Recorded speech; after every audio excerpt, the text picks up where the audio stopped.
Mm.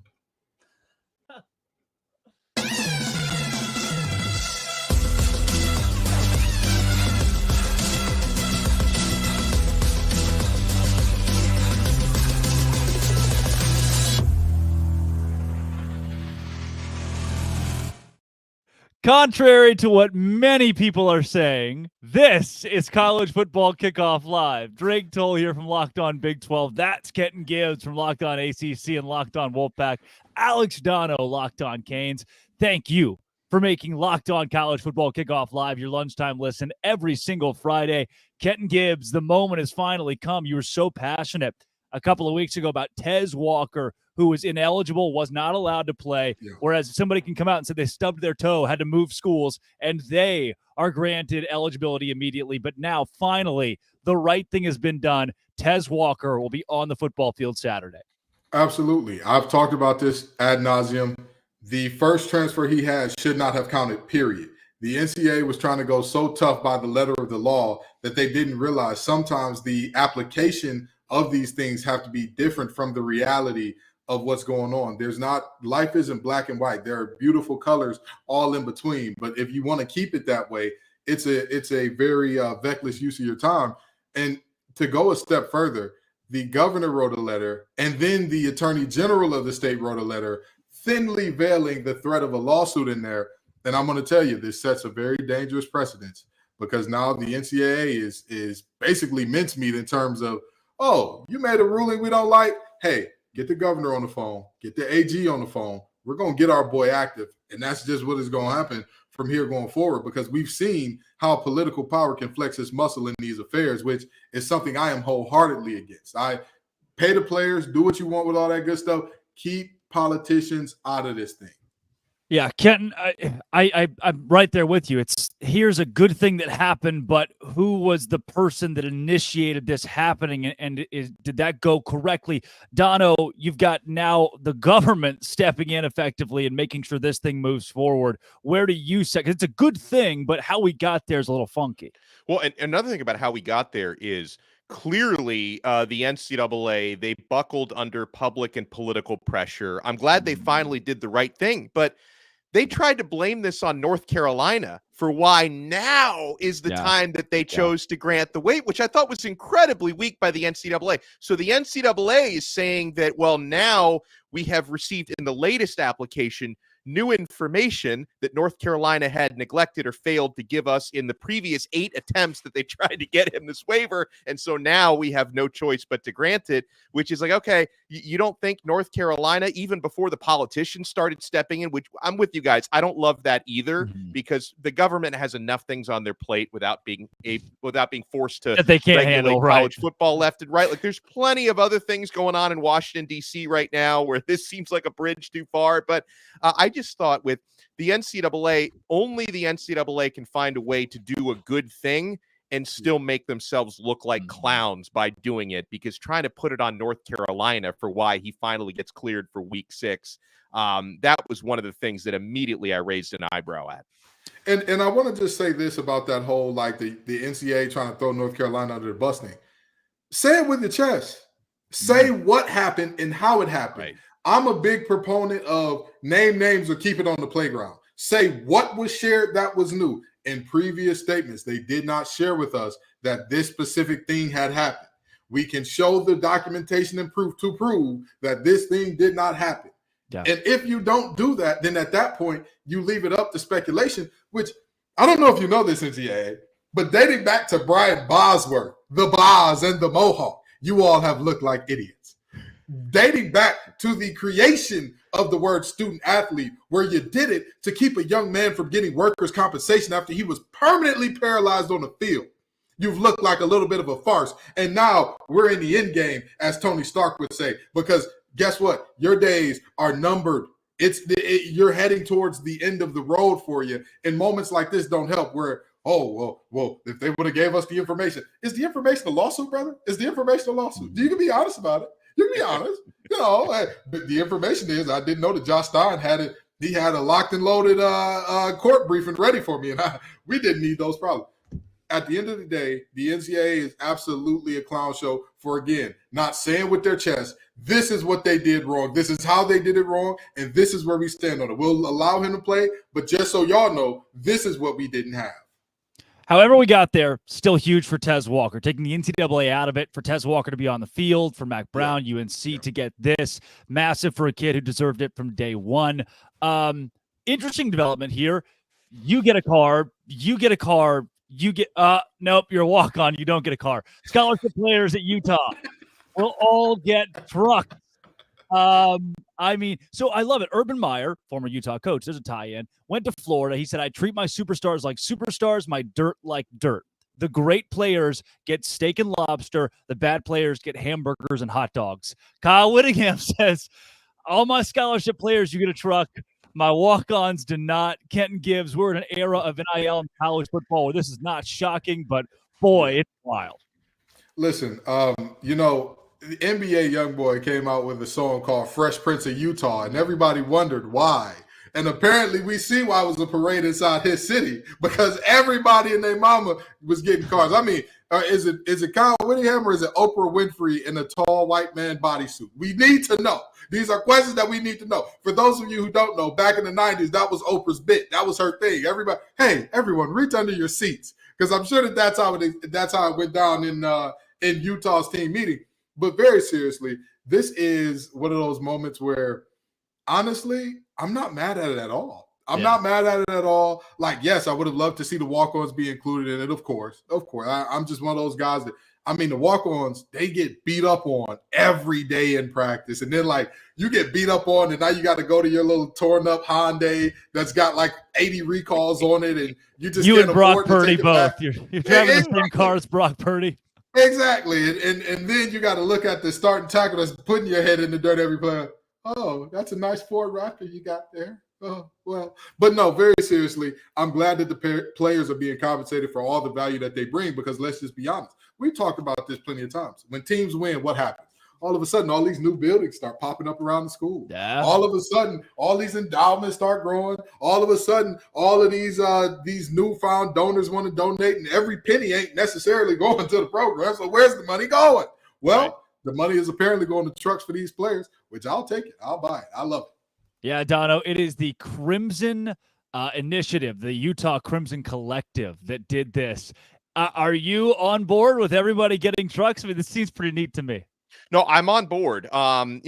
Unlike Kenton, my brain didn't immediately go to the walk-ons, because the walk-ons, they get the shaft in every aspect, all right? This is not new. This is not the first place that's happened. 85 scholarship players getting these cars, and this is, they dotted all the I's, crossed the T's. This is a legal NIL deal, and I think this is a pretty cool display of the power of name, image, and likeness, because this does a lot of good for Utah, right? Because every player that they're recruiting is going to say, well, okay, that's pretty cool. They're giving these guys trucks. That's pretty neat. I would imagine there's also a lot of goodwill here for Ram, because these are all Ram trucks. So their name gets in the news quite a bit. I would imagine there's probably a local dealership that's behind this, facilitating the leases. So they get goodwill as well. So I think this is a cool example of NIL working, because, guys, there's a lot of stuff that, that allegedly goes on behind the scenes with NIL. A lot of these quiet payouts from collectives that aren't really in the spirit of NFL, because the spirit of NIL is really supposed to be advertising. That's what it's supposed to be. A lot of times it's not that. It's just recruiting bidding wars. But I think 100%. In this case, the advertising part of it actually works, because Ram, Utah, the dealerships in question, they get positive PR from this. So I like it a lot. There's ROI here for everybody involved, which is what I think NIL was supposed to be from the jump. This is doing NIL correctly, in my opinion, over at Utah. Now, this week we have a ton of ranked on ranked games, the biggest game of the week being Oklahoma and Texas, the Red River rivalry, the last one in the Big 12 taking place this week.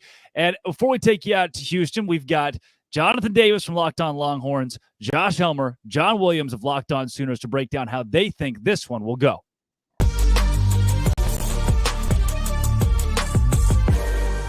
I think that a lot of it's going to come down to how does the Oklahoma defense slow down Quinn Ewers and the offense. I mean, Texas is running the ball really, really well. And if they can't stop the run, it's going to be very, very difficult for them to slow down Quinn Ewers.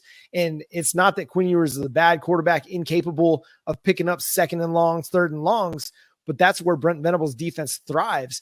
If they can get Quinn Ewers, the Texas Longhorns, into some second and third and longs, it's going to be a long day for the Longhorns. And I think that's going to be key. That's, to me, the biggest key of the game. Even if Oklahoma can't run the ball themselves, if they can slow down Texas's run game, it'll kind of play into their favor. I feel good about this team. I've been talking about it for months. Oklahoma right now, they're 5-0 against the spread.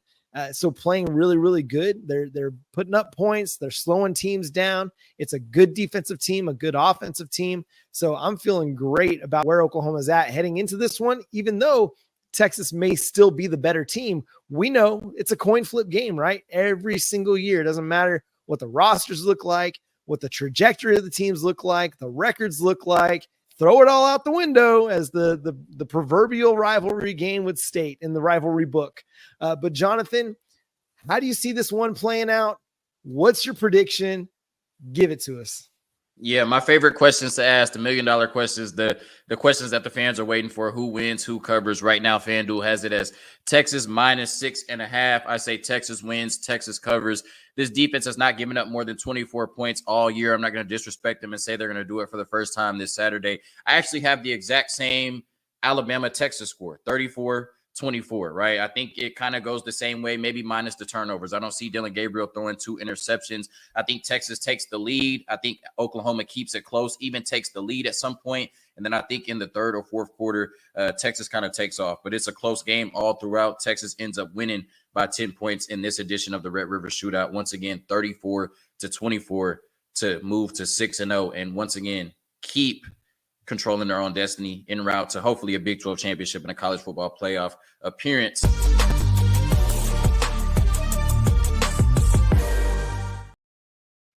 The eyes of Texas are upon you, and I love the Longhorns. Kenton Gibbs, look, Oklahoma's good. Be certain. They finished under 500 last year. You can try to sweep that under the rug, but to me, they still haven't proven anything. They haven't beaten anybody formidable this season. Texas went on the road and beat Alabama by double digits. Give me the Longhorns here. This is a Brent Venables stand account. You understand? If you see fan cams popping up with Brent Venables on the sideline with that locked jaw, with the coach, the strength coach holding him back, it's me. I'm the guy who did it. I'm the villain. I'm the coach. With that being said, although this is a stand account, this ain't a delusion account. You understand? Yeah. Now, the reality is Texas is the better team. And one of the things that Texas does extremely well this year that I don't think people are talking about, they're one of the least penalized teams in the nation. I want to say that they're in the top 15 or 20 in terms of least penalties by yardage and penalties per game. And on top of that, their defense that's the story. We knew Texas offense was going to be special. There was never the question about, oh man, can Worthy and Ewers and company get it together? We knew what was going to happen. We knew the guy backing up Bijan Robinson last year was a stud, and if he played on any other team, he'd probably be a starter, maybe an all-conference guy. But we looked at this team and said, Sark's not a defensive coach. What's the defense going to do? And with them coming along, with all due respect, I think that Brent has time. In time, Mr. Venables can catch up and make this Oklahoma team a formidable opponent. But for right now, I'll take Texas to win and cover. Yeah, and Quinn Ewers has not had to win these games. We have not seen peak Quinn Ewers yet. You know, even statistically, he has not built a Heisman caliber season because he hasn't had to. Texas has run the ball so well, 192 yards per game on the ground. When your defense is that good, your run game is that good with Jonathan Brooks, you're doing something right with or without Quinn Ewers going and being a superstar every week. When your quarterback doesn't have to be that guy and you're still winning games, that says a lot about this Texas team. Donna, where do you sit with this one?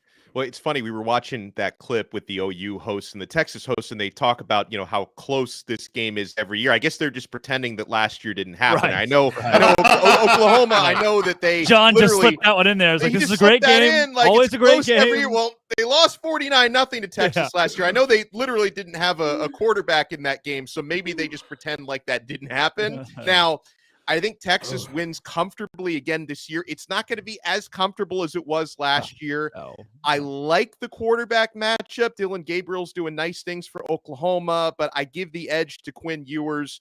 Texas's running game and Texas's running defense, I think, is going to be a big difference in this football game. And that's why I think the Longhorns are going to be very stingy. Just as a neutral, I hope it's a high-scoring game because, guys, I've been watching this for, I guess, over 30 years. I've been watching this matchup pretty much annually, and as someone who has zero rooting interest in either team, I always make it a part of this particular Saturday to watch the Red River rivalry. They used to call it the Red River Shootout. I'm hoping it is a shootout tomorrow because that's what I would like to see. But I just don't think that Oklahoma is just going to have the guns, so to speak, to keep up with Texas because Texas's defense is too good this year. Wait a minute. They changed it from shootout? Oh, no. Oh, cancel culture has gone too far. In the moment. No, I'm just joking. I'm just go ahead. It depends on who you ask, right? The shootout shirts are still out there for Texas and OU. Right. I think the Big 12 just wanted to rebrand to, hey, we play defense, so we took the word shootout out of there, right?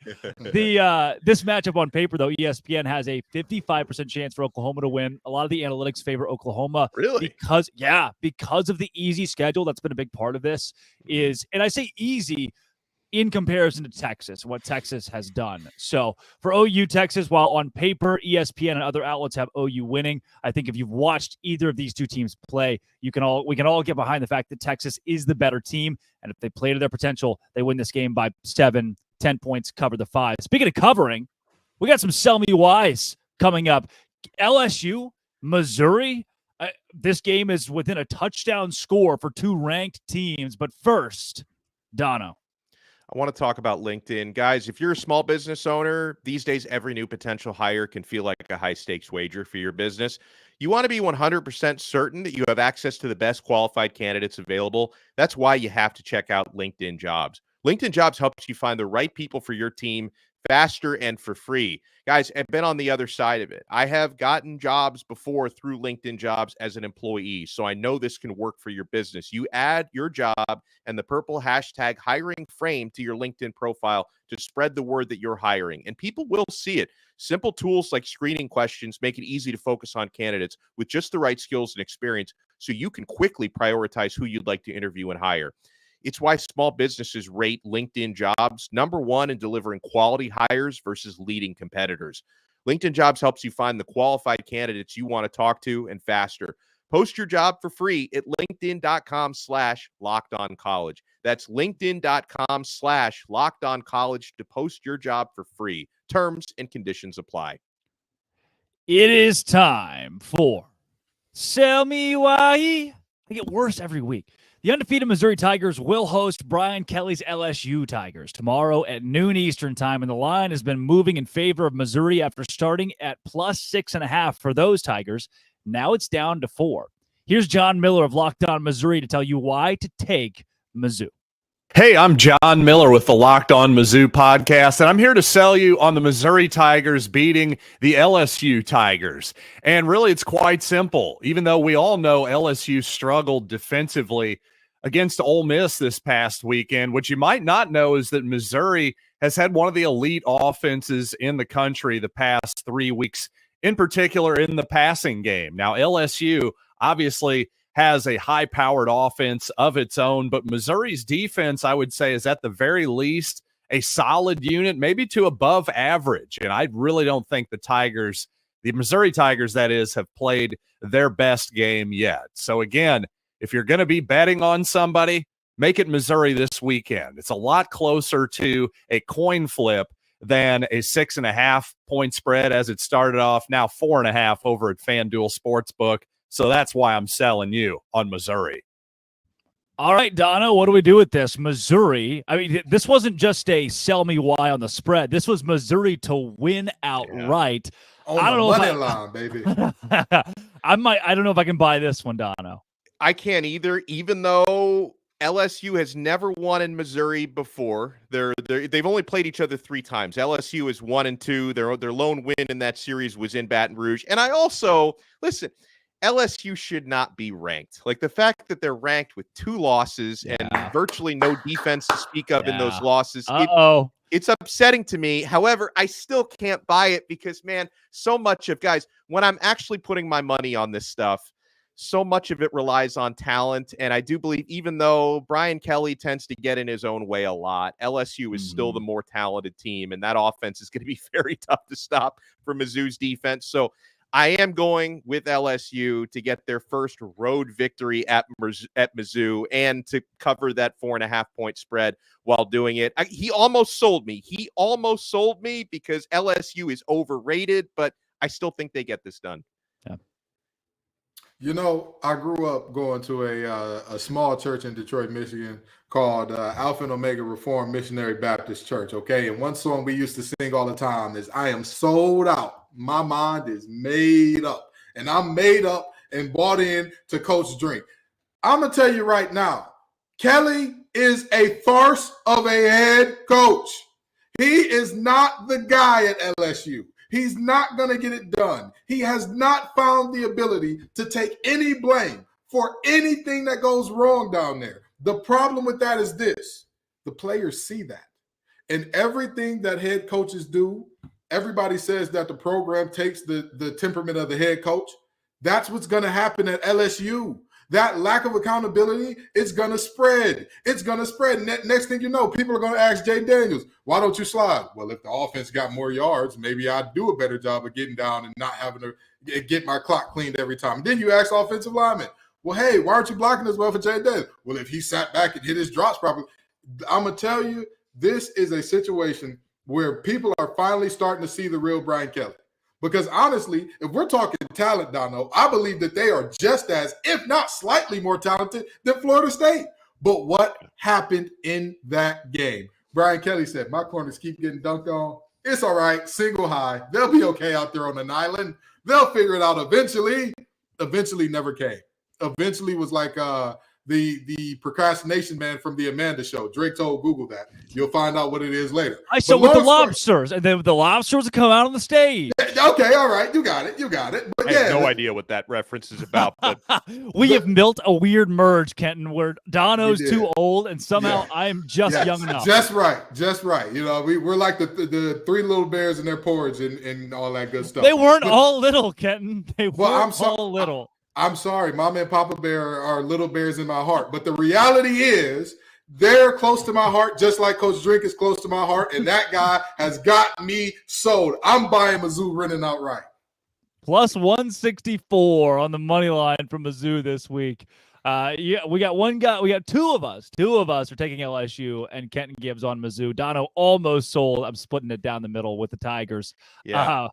The number 13 Washington State Cougars, who have been in the news lately with conference expansion. Are they Power 5? Where will they go? They're headed to take on UCLA, and they have a lot to prove this whole season. But UCLA, who's unranked, facing a top 15 team, is a 3.5-point favorite. The Bruins, Vegas loves them. Here's Zach Anderson-Yoxsimer to tell you why you should take the Bruins to cover.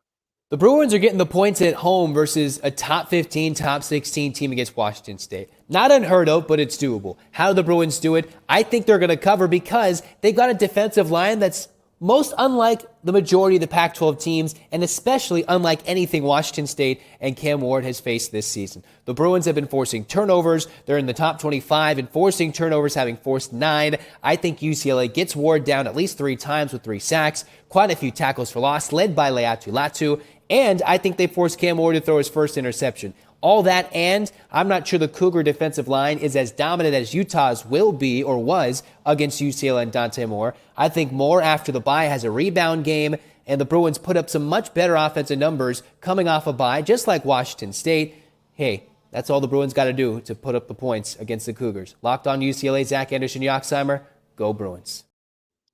Hey, guys, I got to ride the hot hand here with Washington State. When they have so much to prove this season, and wins don't exactly equate to a brand building or a team going to a Power 5 conference. They could go undefeated, win the national title, and still not get that. But at the same time, the echo in the locker room is that that's the case. Jake Dicker, for him, that's the case right now. So I'm going to take Washington State here. UCLA, noon. There may be 15,000 people in that stadium. The atmosphere is not going to play a role in this. They put up 7 points against a Utah team that got thrashed by Oregon State, who Washington State beat. Transitive property doesn't work in college football, but it does for me right here. I'm taking Washington State, Kenton.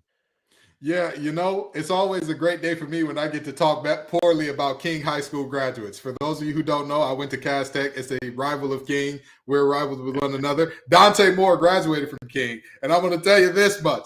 Dante Moore will be Dante less this game. I'm telling you what, this Washington State defense does not get their proper respect. They can create some turnovers with the best of them. But more importantly, they've got a Heisman candidate at quarterback. They don't have a guy that's good.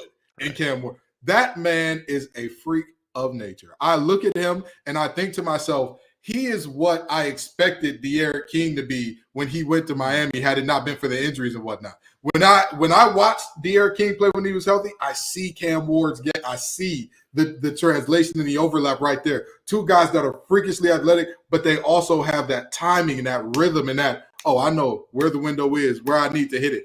I'm telling you, UCLA's defensive line is good, but it's a small thing to a giant for a quarterback who doesn't depend and rely on creating out of chaos. He's a guy, I like it in structure. I like to know once I hit the top of my drop, the ball needs to be delivered here. And Cam Ward does better than anybody in the country just about. So that's why I've got the Cougs taking this one. Dono, does the board agree here? The board does agree. I wanted to make the case for UCLA, but honestly, the only reason why the spread is only 3 is because they're the home team. And then, Drake, you made a good point about the fact that it's a noon game local time. And, Los Angeles is a lot like Miami where I live. It's hard to get people out for a noon game. It's a similar sort of culture out there. And also, I will take that solid experienced defense against a true freshman quarterback. Now for UCLA, they are coming off the bye week, which can be a good or a bad thing. Sometimes people maybe just assume, you're well rested, everything. A lot of times teams come out flat after bye week. So for a lot of different reasons, I'm taking Washington State to cover. This probably should be more like a 5.5 point spread. The fact that it's only 3, I see opportunity here. He is the 4th host of Locked On College Football Kickoff Live, Kevin Borba, who joins us every week. The Colorado Buffaloes have lost their last 2 games against Oregon and USC, now 4.5 point favorites against the Arizona State Sun Devils in Tempe. That line opened at 5.5. Here is Kevin Borba again of Locked On Buffs to sell you Coach Prime's team can cover. I'm Kevin Borba, and I'm the host of Locked On Buffs, and I'm going to tell you exactly why Colorado's going to cover the 5.5 point spread against Arizona State this weekend. They are traveling on the road to Tempe, Arizona. It could be a tough one. It's going to be a hot one for sure. But here's the thing. Colorado just got embarrassed 2 times in a row against Oregon and USC, played a lot better against USC, but this Arizona State team is struggling at quarterback. Their defense is solid, but their offense struggles to keep up. And I think that's where Colorado comes into play. And I think Colorado wins by double digits. I think Colorado could outscore them. I think they can make this what should be a shootout, but I know Arizona State's offense cannot keep up with them. So with that being said, Deion Sanders, Shadur Sanders, Jimmy Horn Jr., Omarion Miller, the star of last week's game against USC, they're going to pop off this weekend, and Colorado is going to cover against Arizona State. And they're also going to get back in the win column after 2 straight losses, pick up some momentum, and get the hype train back on and back on. Colorado, they're coming, as they've been saying.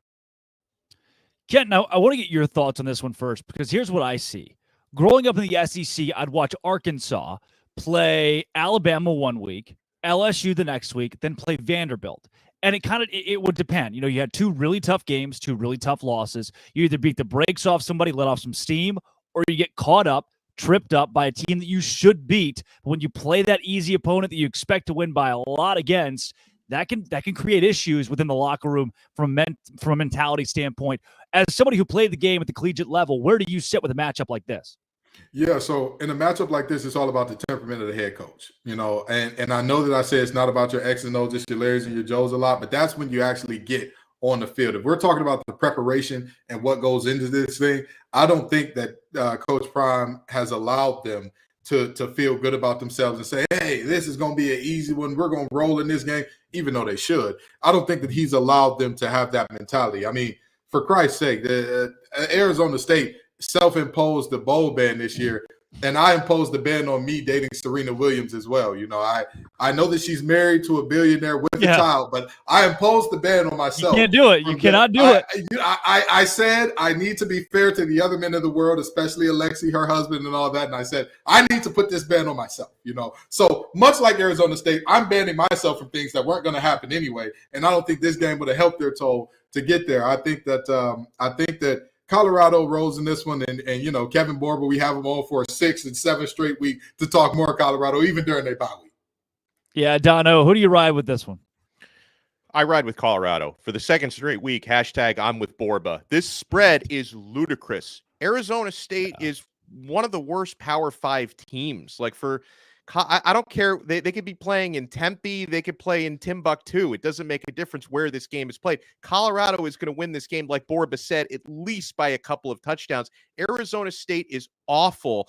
And, you know, I'm going to co-sign on what Kenton said about, you know, Dion probably instilling these guys with the right mentality for a game like this. I'm seeing evidence of his tough love paying dividends, because a couple weeks ago, Dion was very vocal about top recruit in the country who's a true freshman in their class, Cormani McClain, the former 5-star cornerback who, you know, even after Travis Hunter first got injured, McClain wasn't getting on the field. And Dion was talking about not enough work ethic, you know, not enough playbook study, that he's just not checking off the boxes. Well, McClain finally did get on the field against USC, and he played pretty well. And I was watching him pretty closely. He looked like a man possessed out there. So it seems like the motivational tactics that Dion is using are working, at least on certain players. And yeah, listen, Colorado is just, they're going to score a lot. And, you know, Borba mentioned something about it being a shootout. And then, you know, Brandon Olson, our producer, made a great point in our chat. Arizona State hasn't put 30 on anybody this year. So it's not going to be a shootout. I think it's going to be pretty lopsided, where Colorado is going to score and Arizona State's going to run out of juice at some point. Yeah, I think Jaden Rashada is a good quarterback, albeit young. I mean, he's going to be someone who makes college football teams unhappy in the Big 12 as Arizona State makes that move.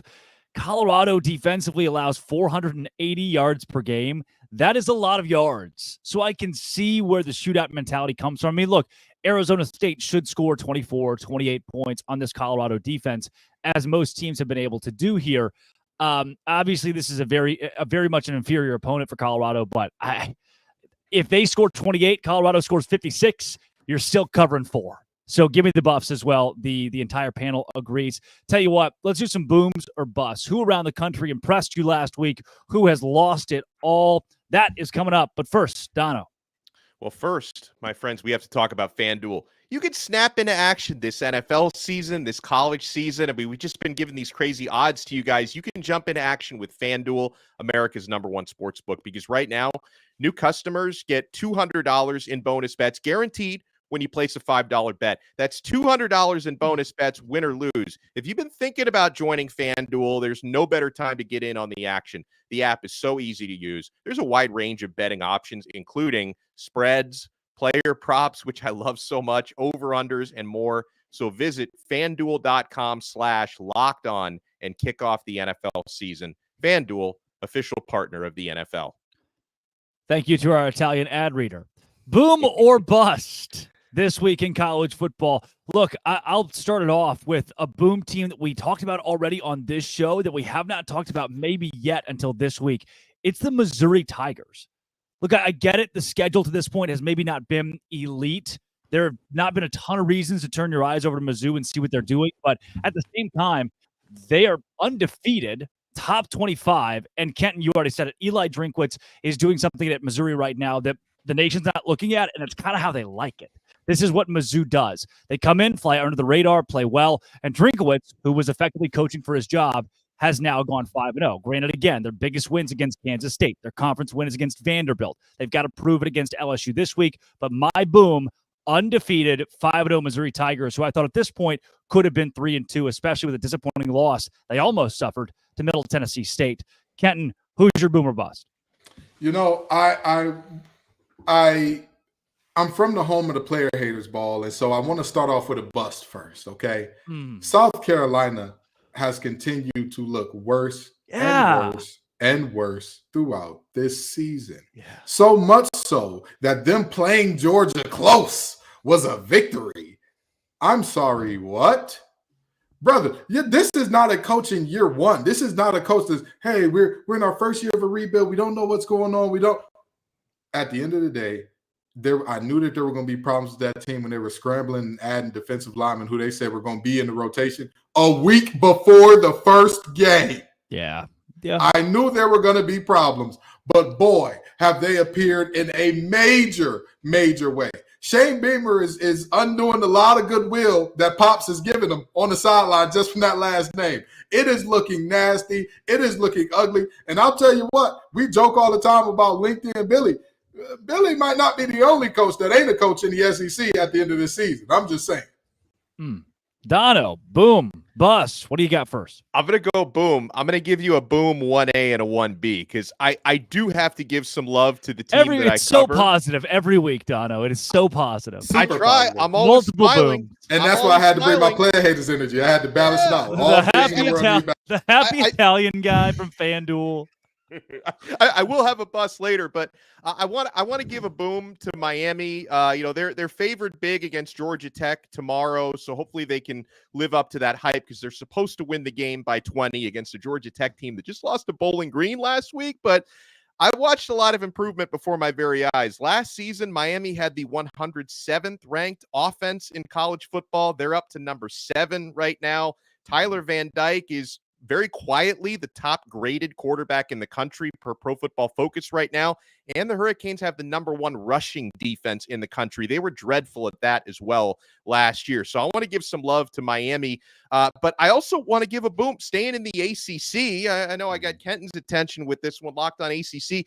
North Carolina. I mean, UNC, they've taken care of their business. They're off to a nice 4-0 start, and they get Tez Walker back. We'll see how much he plays against Syracuse tomorrow. And UNC plays Miami next week, so I would imagine Tez is going to be ready for a significant workload for that game. So you're taking already an excellent offense and making it even better by granting Walker that waiver to play. So UNC to me is another team that's booming.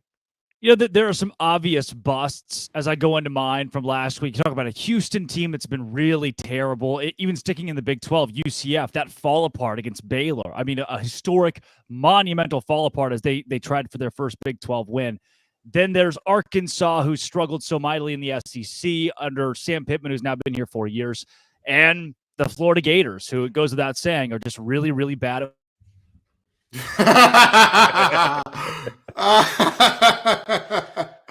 Folks, as you can see, one of our producers is, in fact, one of the hosts of Locked On Gators, and that's why Drake just got muted with the thumbs down. We have the funnest producers in the game, by the way. I have been waiting. I'm the only one that hasn't gotten muted, I think. So finally, I'm about to get muted. Yeah, my bus team, though, is a team that's undefeated. I'm going to go with USC and the Trojans. This reminds me a lot of the Ian Book quarterback Notre Dame teams that were supposed to be so good. But then finally, when the real competition hit, when the big games came up, the defense was fraudulent. There wasn't enough offensively to constitute an undefeated record, a playoff type season. When I look at USC, I see a really, obviously, an elite quarterback, but the pieces around him, the defense especially after this 48-41 win against Colorado, and the way that it all kind of fell apart there at the end where Colorado had a chance to go win. At the first half, I'm thinking, all right, USC's legit. The defense looks good. Then came the fall apart. I'm not buying USC. To this point, I still think this team finishes in the 9-3, 10-2 range. They're not going to the college football playoff. The defense is not good enough. I am selling hard on USC. And despite the win, again, this week proved to me the defense is just not there. Defense wins championships. This team doesn't have it.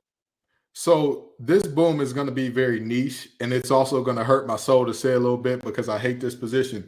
But backup quarterbacks in the ACC, what a time they're having. What a time. I mean, you got Anthony Calandria at Virginia. What a freshman he's looked like. He's had some bad turnovers, but he's a freshman. You expect that. Some of his balls have been absolutely amazing in terms of the deep balls that he's putting out there. Kyron Drones at Virginia Tech. Brother, if I look at the Kyron Drones and Mike Vick, I don't know. Former Baylor Bear. by the way, former Baylor Bear. That's why I had to include him. Would have won the Heisman at Baylor. Just throw that out there. Hey, listen, I don't know if Aranda would. Never mind. We're not going to go there right now. We ain't going there. But the fact of the matter is very simple. And then you got MJ Morris taking over for Brennan Armstrong at NC State. And here's how bad it got.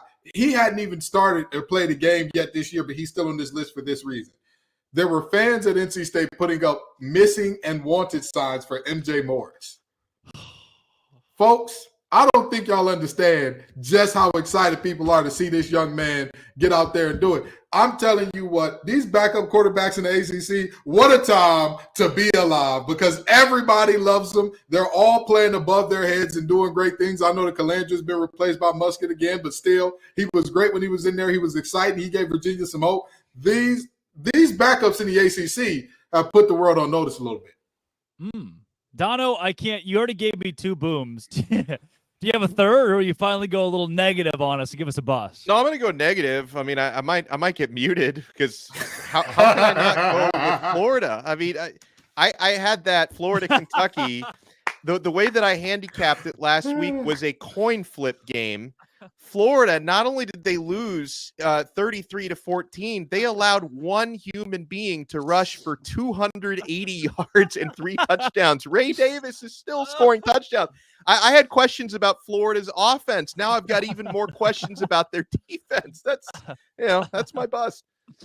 Oh, the Florida Gators certainly were a bust this week after not just a loss to Kentucky, but they got killed. They really got killed.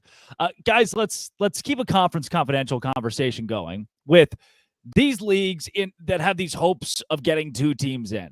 Kirby Smart came out this week and said every team, Vanderbilt included, should be ranked in the SEC. Not, hey, we're in a down year, or hey, we need to clean some stuff up. Georgia has not looked crisp.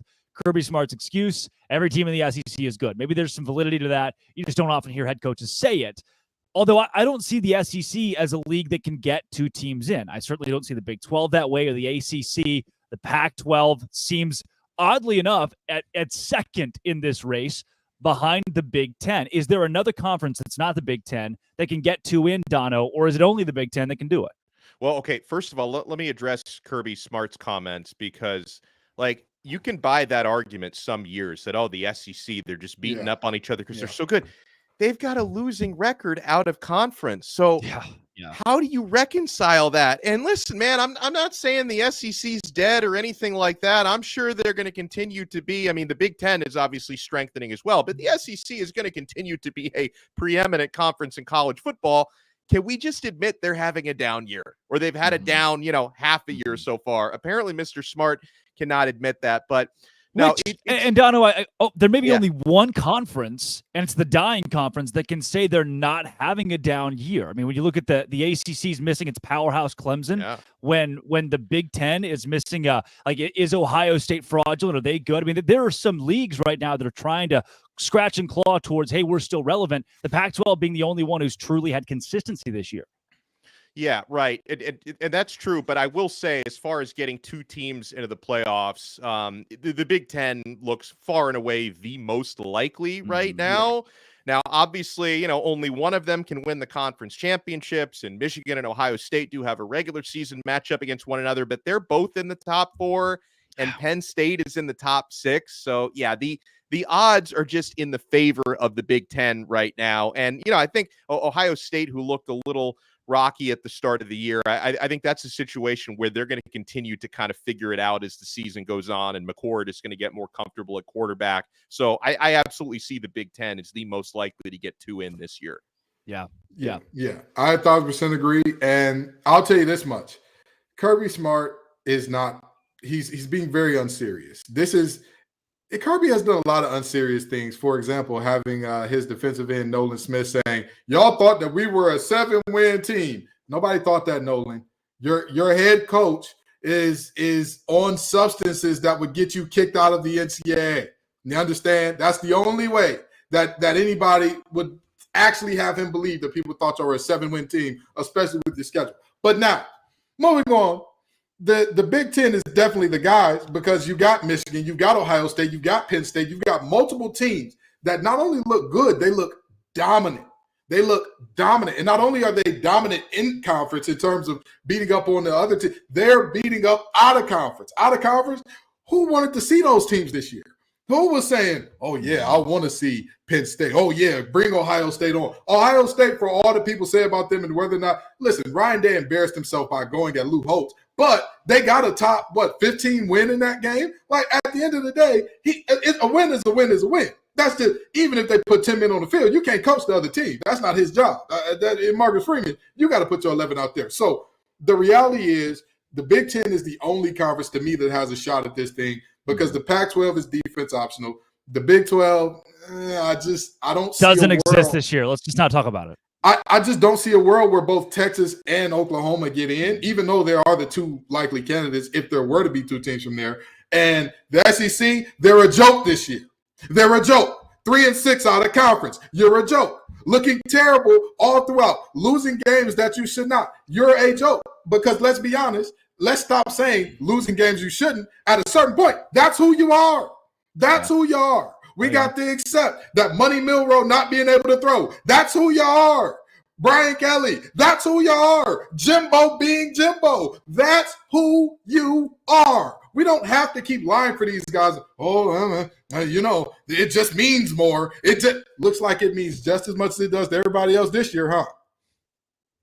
Now, the only way in most of these conferences you get to is the weird hang up of I beat you in the regular season, you beat me in the conference title. There is a scenario where a 12-1 Texas, 12-1 Oklahoma, who have two tight games, make a case for that top four, who are, by the way, quasi-SEC teams right now. Brett Yormark, the Big 12 commissioner, will not be on hand at the Red River Shootout. Instead, Greg Sankey will, which is just a really, again, further proof that this is an SEC matchup already in the eyes of that conference. In the Pac-12, that's where things get really hairy with, all right, well, now we decided that Utah is not good. And where does USC fall in this? And Oregon has kind of still flown under the radar as a team that's really good. We haven't talked a lot about them. Over in the SEC, if you have a 12-1 Bama, a 12-1 Georgia, no way you keep both out. But it's the question of, does that actually happen? In the ACC, can Florida State be a representative for that conference? And then, of course, in the Big Ten, as we both mentioned, you got Ohio State, Michigan, who both made it in last year. Do they repeat there? Does Penn State sneak in? With this 4-team format, it's going to be really interesting to see if anybody can get two. One thing I do circle here is the amount of teams that just didn't exist to us a couple of weeks ago that I do want to bring up. Kentucky, Duke, Fresno State, Louisville, who is ranked right now in the top 25. There are Oregon State, Washington State, both being top 15. There are teams, Dono, that we were not ready for this season that have been so good that are still not getting the love they deserve despite being big surprises in college football. Yeah, and I'm glad you brought up Louisville because they have a couple things really going for them this year.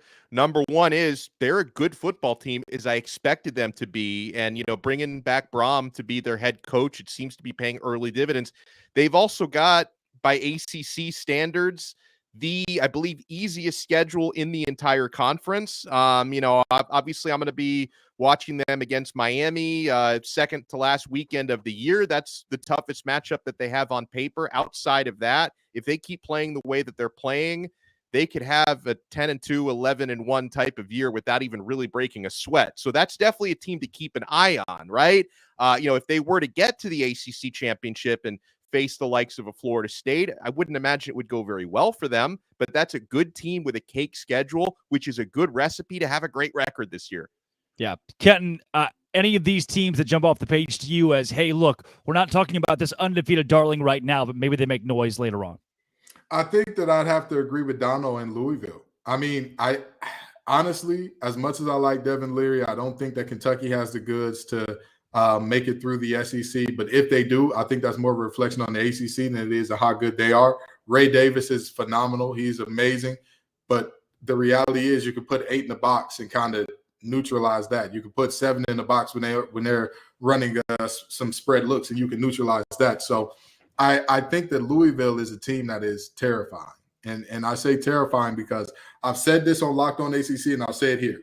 Louisville is 4 to 5 elite performances from Jack Plummer away from being a college football playoff team. Now, I know that that's asking for a lot. I know that an elite performance from Jack Plummer that's a tall order. That's not exactly your venti at Starbucks. That's that's not your grande at Starbucks. That's your venti. That's your big boy there. That's the one that's coming with all the extra whipped cream and a little crunch on top. But the reality is, Jamari Thrash, superstar. Phenomenal. When he gets the ball in his hands, he's electric. Joe R. Jordan, if he's even, he's leaving. If you leave him a crease, it's Katie Diz at the doorstep. Strike up the band, Cardinals reservation for 6 in the end zone. And then you've got a defense that, again, although they've struggled at times, very good at taking away the ball. Ashton Gelati can get home. So that is a team that I'm looking at and saying, all right, they can be something special now. They can be something much more special than I originally believed that they can be. Yeah. Coming up, Locked On Kentucky, Lance Daw. I mean, we got another that's the big Florida win, but Florida's not good, so we count that as a quality victory. No. Let's get the rundown of this Kentucky team from Lance, but first, Dono. Well, guys, I want to talk about LinkedIn Jobs. These days, every new potential hire can feel like a high-stakes wager for your small business. You want to be 100% certain that you have access to the best qualified candidates available, and that's why you have to check out LinkedIn Jobs. LinkedIn Jobs helps you find the right people for your team faster and for free. Guys, there's no downside here, and I know this works because as an employee, I have found opportunities through LinkedIn Jobs before. When you add your job and that purple hashtag hiring frame to your LinkedIn profile, people are going to see it. People are out there looking for work, and they're going to go after your opportunities. So spread that word that you're hiring. Simple tools like screening questions make it easy to focus on candidates with just the right skills and experience so you can quickly prioritize who you'd like to interview and hire. Guys, it's why small businesses rate LinkedIn Jobs #1 in delivering quality hires versus leading competitors. LinkedIn Jobs helps you find the qualified candidates you want to talk to faster. So post your job for free at linkedin.com/lockedoncollege. That's linkedin.com/lockedoncollege to post your job for free. Terms and conditions apply. Coming up, one of our games of the week and a sneaky playoff hopeful. Kentucky, Georgia. Lance Daw joins the show.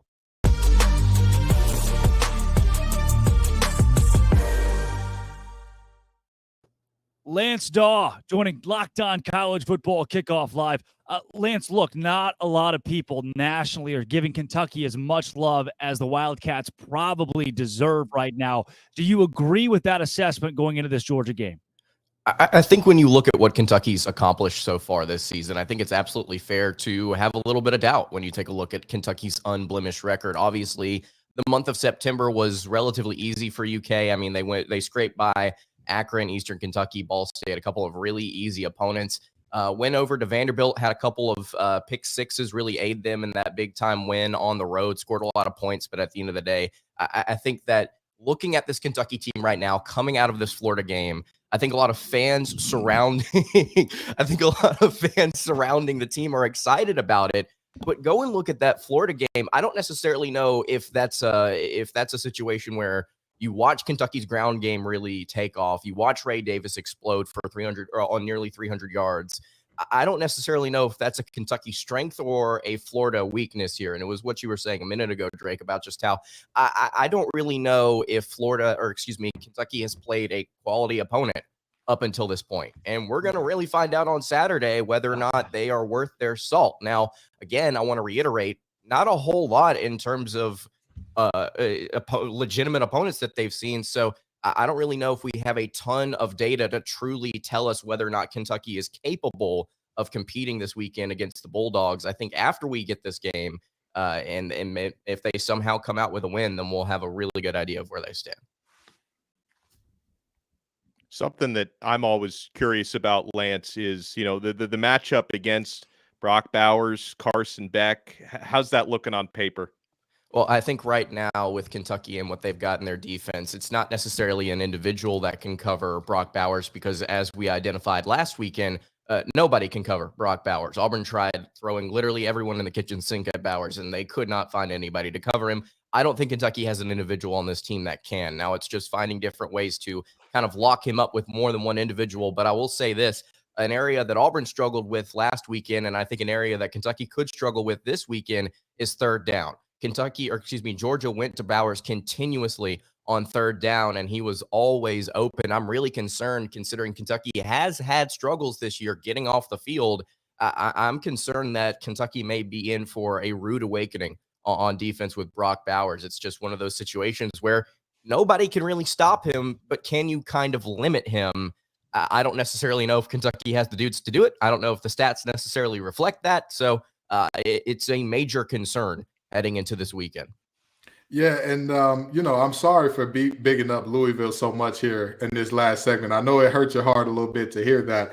But with that being said, tell me what about this Kentucky team that the rest of the world – tell me what it is about this team that the rest of the world doesn't know that they need to get acclimated to, right? Because anybody who watches Kentucky play, even as a casual fan, you're going to hear the name Ray Davis, Sweet Baby Ray, Babyface Ray. You're going to hear about Ray all day long. But tell us, who are the unsung heroes that if this upset is to be pulled off, this guy will be a massive part of it? Well, I think right now Kentucky, one of the most impressive things that they've done so far this season is they've really maintained a strong turnover margin, which is something that they were not able to do over the past couple of seasons underneath defensive coordinator Brad White. I think right now when you look at Kentucky and what they've got going on that defensive end, I think they've got a lot of different guys in the secondary that you have to be impressed with. I'm so sorry. I'm trying to pull up his last name because I always botch it on my show just to make sure that I don't botch Maxwell Hairston's last name. He currently has 3 interceptions on the season. 2 of them have been returned for touchdowns. He has been a game changer for the Wildcats so far this season. Kentucky's got a number of different guys in the secondary that have been, I think, I don't necessarily know if lucky is the right word, but just in the right place at the right time when it comes to creating some of these turnovers and immediately turning into points. But look across this defensive backfield. I think that you could find a number of different guys. If you want to talk about unsung heroes, Trevin Wallace, Alex Afari, like I said, Maxwell Hairston, you've got several guys on this back end that you have to be really impressed with the way that they've played so far this season.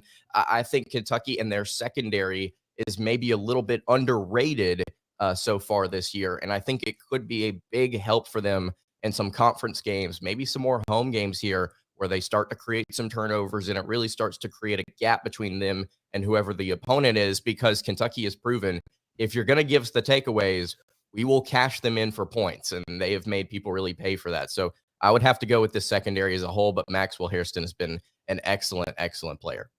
Lance, elevator pitch here. In short, will Kentucky make the playoff? I would say that Kentucky's got a legitimate shot if they win this weekend. I think that the SEC East outside of Georgia has a lot of really solid but not elite teams. Anybody can beat anybody this year. I think Kentucky's strength in the trenches. I do like this D-line, but man, this O-line last weekend, if they play like they did last week against Florida, if they do that again for several SEC games, you're not a fan. Somebody take away Brendan's thumbs down. Take away his thumb down and his mute feature. Snatch them both. Ali, Zach, get him out of here. Get him off the controls, please. Ali, I'm sorry, not Ali. Ali. Get him out of here. Get him out of here. I think right now Kentucky's passing offense is still a work in progress. I believe with the plethora of receivers that Devin Leary has to throw to, this can be a better offense as the year goes on. Maybe we see that. Maybe we see Kentucky, start to strengthen that area of their game, and they win some games here down the road. They beat Louisville by 1 million at the end of the year, and we call it a day. Wow. Elevator to the top of the Empire State Building. That's Lance Daw. Locked On Kentucky. Lance, thanks for joining Locked On College Football Kickoff Live. Yes, sir. Absolutely. Thanks, Lance.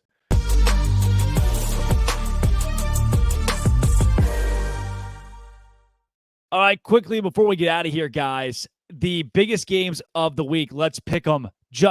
I want to throw out 2 teams. You give me who wins, Alabama and Texas A&M, Dono.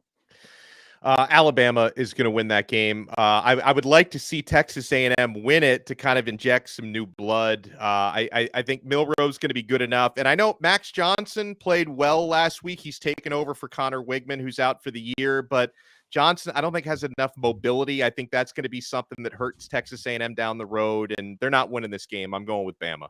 Kenton. Yeah, I've got Bama as well. Again, Jimbo is known for not showing up in these big games, and I think this is another one where Texas A&M falls flat on his face.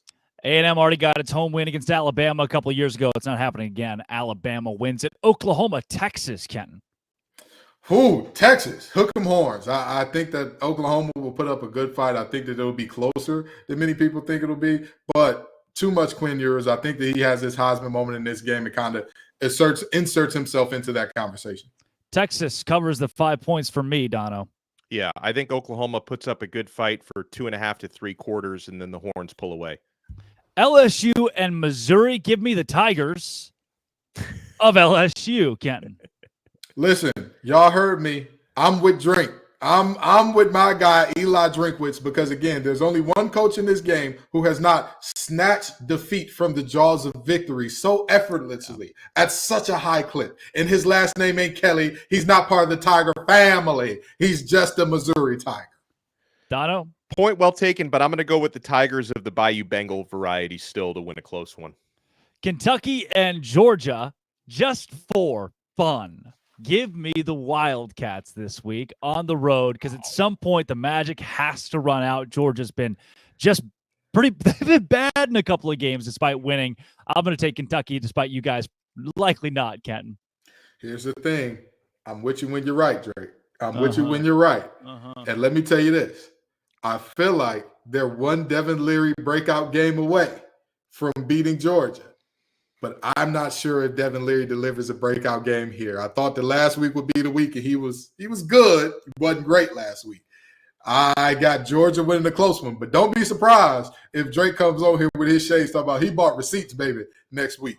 I have 11 toes now if it happens, There you Dono. go. There you go. Yeah, I mean, listen, obviously Georgia hasn't looked as dominant as expected. They've earned enough benefit of the doubt from me based on the last couple of years for me to say they're doing enough to win games, and that's going to continue this week.